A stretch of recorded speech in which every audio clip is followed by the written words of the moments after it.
मैं हूं आयुष और आप देख रहे हैं अजय भारत। आज मैं एक ऐसे मुद्दे पे बात करना चाह रही हूं जिसको एक्चुअली में हम मुद्दा समझ ही नहीं रहे हैं। हमारे वो लाखों छात्र जो इस देश के भविष्य हैं उनके बारे में कोई नहीं सोच रहा है। जहां एक तरफ पूरा देश, पूरी दुनिया कोरोना महामारी से जूझ रही है, जहां अभी सबसे ज्यादा कोई मुश्किल काम है तो वो खुद को कोरोना से बचा के रखना है।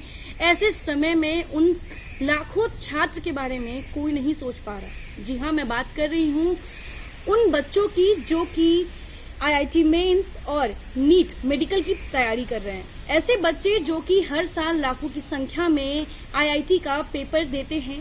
ऐसे बच्चे जो हर साल मेडिकल के लिए अपना फॉर्म भरते हैं और वो एग्जाम देने जाते हैं। जहां एक तरफ पूरा देश कोरोना महामारी से जूझ रहा है, वहीं देश के कई ऐसे राज्य हैं जहां पर बाढ़ है, जैसे असम है, बिहार है, उत्तर प्रदेश है। ऐसे जगहों पर बाढ़ में से लोग घिरे हुए हैं। लेकिन जब ऐसी परिस्थितियां बनी हुई है जहां पर लोगों को 2 वक्त की रोटी बहुत मुश्किल से मिल पा रही है, जहां पर लोग अपने घर से बहुत कम बाहर जा रहे हैं, ऐसे में सरकार ने ये फैसला लिया है कि उन लाखों बच्चों का परीक्षा समय पर होगा। जहां पर ऑनलाइन वर्चुअल माध्यम से हमारा कोर्ट नहीं चल पा रहा, जहां पे ऑनलाइन वर्चुअल माध्यम से हमारे विधानसभा सत्र नहीं चल पा रहे, ऐसे जगहों पे जो सरकार है वो चाहती है कि वो लाखों बच्चे अपने घर से बाहर निकले और अपने परीक्षा केंद्र पर जाके परीक्षा दें। आप बताएं किस तरीके से सरकार जो ये दावे कर रही है कि वो जो परीक्षा केंद्र हैं वहां पे बच्चों को वो सारी सुविधा देगी जिससे वो कोरोना महामारी से बचे रहे, लेकिन क्या सोशल डिस्टेंसिंग का पालन हो पाएगा? सरकार कह रही है कि उन्होंने 2 गुने परीक्षा केंद्र बनवा दिए हैं जहां पे छात्र जाके एग्जाम दे सकते हैं। लेकिन जब छात्र वहां जाएंगे और जब परीक्षा देंगे, अगर वहां पे संक्रमण का खतरा फैला तो सिर्फ वो छात्र नहीं, उनका पूरा परिवार उस संक्रमण की चपेट में आ सकता है। जहां पे हम घर से बाहर नहीं जाना चाहते हैं, ऐसे समय में आपको दूर शहर में जाके 200 किलोमीटर 500 किलोमीटर जाके आपको परीक्षा केंद्र पर पहुंचना है। देश में ऐसी परिस्थिति बनी हुई है जहां पर अभी ट्रेनों के परिचालन पर रोक है, कई राज्यों में अभी भी लॉकडाउन है, कहीं पे बस का परिचालन रुका हुआ है। ऐसे समय में कितने ऐसे विद्यार्थी हैं जिनके पास खुद की पर्सनल व्हीकल होगी? मुझे नहीं लगता कि जो ऐसे विद्यार्थी हैं जो कि गरीब तबके से आते हैं, जिनके लिए वो आईआईटी की परीक्षा, जो नीट की परीक्षा है, उनका भविष्य तय करेगी, ऐसे परीक्षा के समय में वो इस तरह का रिस्क ले पाएंगे? वो ट्रेन से जा पाएंगे या वो बस से जा पाएंगे?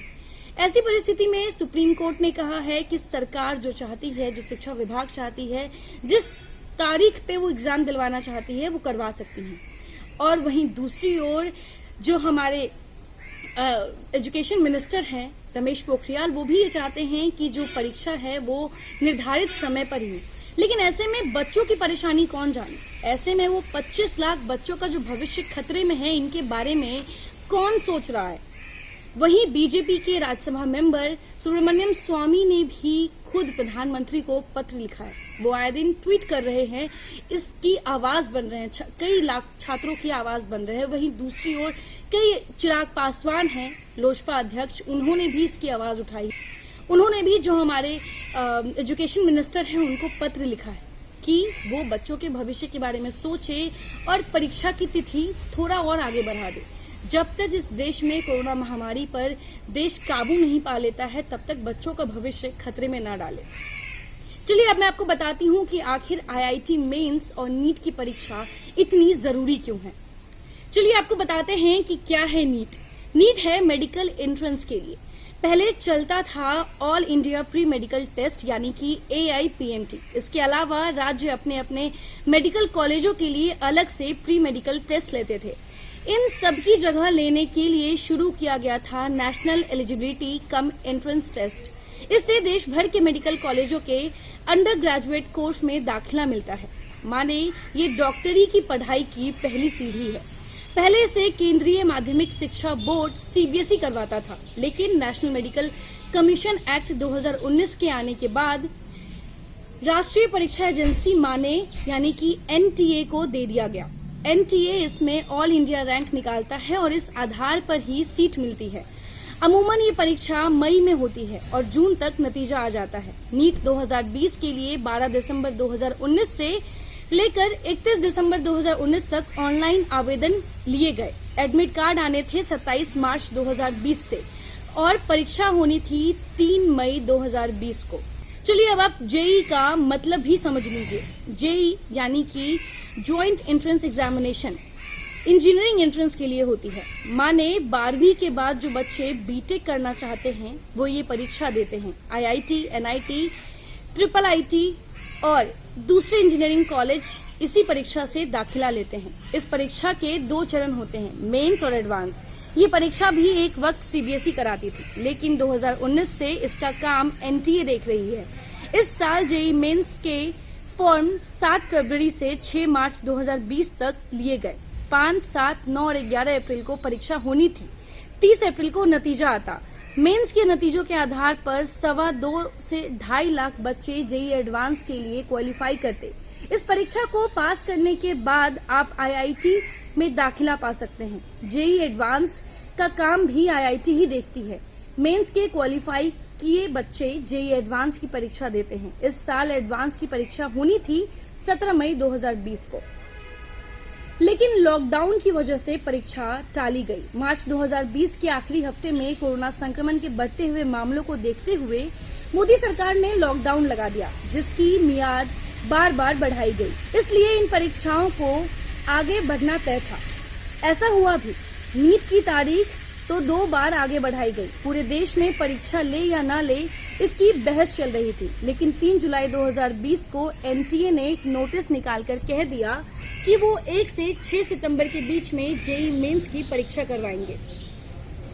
ऐसा ही एक नोटिस नीट के लिए भी जारी हुआ। इन दोनों नोटिस को 11 राज्यों के 11 छात्रों ने सुप्रीम कोर्ट में चुनौती दी। याचिकाकर्ताओं ने कहा कि वो परीक्षा को रद्द नहीं करवाना चाहते, महज आगे बढ़ाना चाहते। याचिकाकर्ताओं ने कहा कि ऐसे खतरनाक वक्त में परीक्षा कराने से लाखों युवा छात्रों की जान, बीमारी और मौत का खतरा पैदा हो जाएगा। कोविड-19 का प्रकोप कम होने दिया जाए, इसके बाद परीक्षा हो।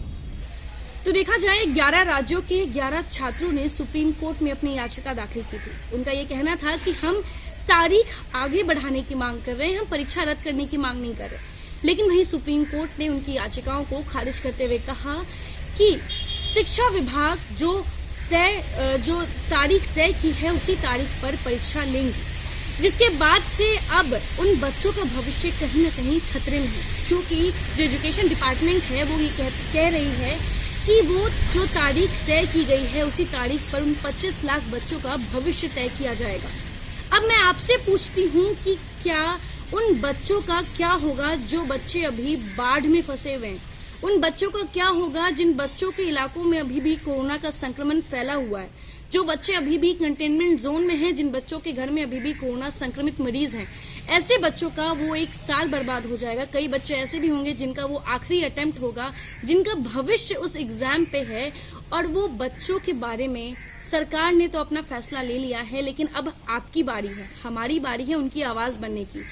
अब मैं आपसे जानना चाहती हूँ, आप हमारे कमेंट बॉक्स में मेंशन करें कि क्या आपको लगता है कि नीट और जेई जैसी परीक्षाएं सही समय पर होनी चाहिए? क्या उन 25 लाख बच्चों का भविष्य हम कोरोना महामारी के बीच तय कर सकते हैं? यह मैं आप पे छोड़ती हूँ। फिलहाल बने रहे अजय भारत के साथ और देश और दुनिया से जुड़ी हर छोटी बड़ी खबर आप तक हम पहुंचाते रहेंगे। धन्यवाद।